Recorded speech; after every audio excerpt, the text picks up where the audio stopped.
I'm David Akalis from the Coalition for Responsible Midtown Development. Our neighborhood is facing a colossal disruption to our quality of life. Over the next 5 years, from 2010 to 2015, the Museum of Modern Art, MoMA, is planning to build a skyscraper 1,250 feet tall. That's as tall as the Empire State Building. They plan on building it right here on this empty lot. A lot no bigger than a McDonald's drive-thru. We are united in opposition to MoMA's unconscionable proposal for the tallest building on the smallest lot in the world, casting shadows over an area from 5th Avenue to 7th Avenue and West 53rd Street into Central Park. MoMA gets no added benefit from the new proposal, and the neighborhood gets stuck with a quality of life catastrophe that goes far beyond 5 years of construction disruption. In addition to our quality of life, we have a lot of history to protect in our neighborhood. On West 54th and 53rd Streets alone, there are 12 landmark buildings and another 24 on the adjacent blocks. The undulating Rockefeller Apartments is a modern masterpiece in apartment design facing the MoMA sculpture court. Light and reflection distinguish this architectural marvel. I think something that's twice as high as that Financial Tower building, I wouldn't even be able to see the top of it. MoMA's Empire State-sized skyscraper will block the light forever from reaching the Rockefeller facade. No more light. The base of the Empire State Building is on 5th Avenue. It's a whole block wide. That is not overpowering because of the extent of the floor of the building.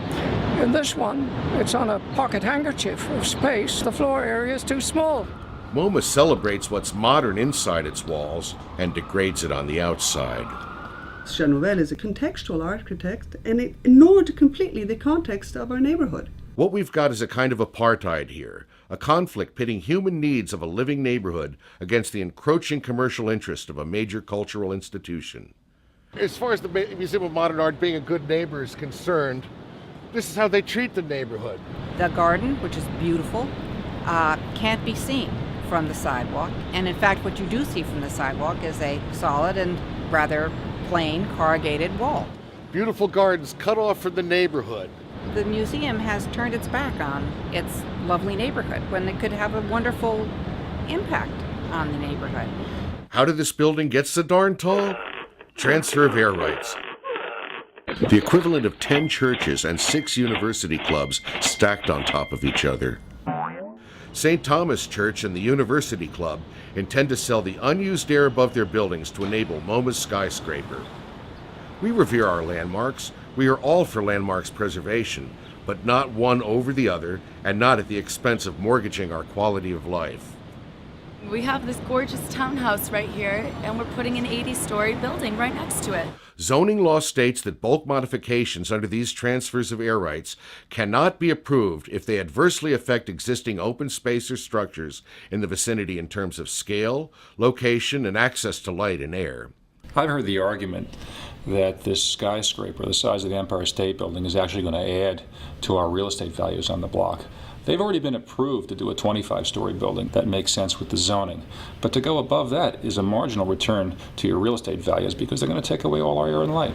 If MoMA gets this zoning variance, we face 5 years of gridlock, more noise, more pollution, more lane closures, and weekend construction. The impact of the museum is unfortunately a very negative one from the street itself. There are bountiful examples of bold planning and responsible architectural choices, both old and new, that respect the residential context of the middle of the block. MoMA appears to consider 54th Street its private delivery alley. A monument to greed and folly at over $2,000 a foot in this financial climate, MoMA's project is not financeable.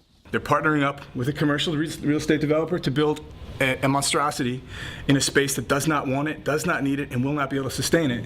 Any new building should relieve that blank wall with an open plaza or arcade that can absorb the enormous number of museum goers on our sidewalks and offer residents a free place to sit and socialize.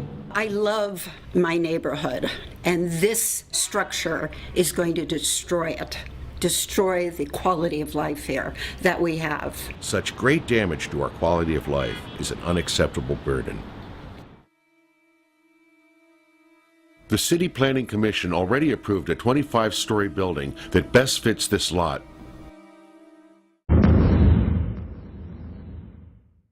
Choose the plan that fits.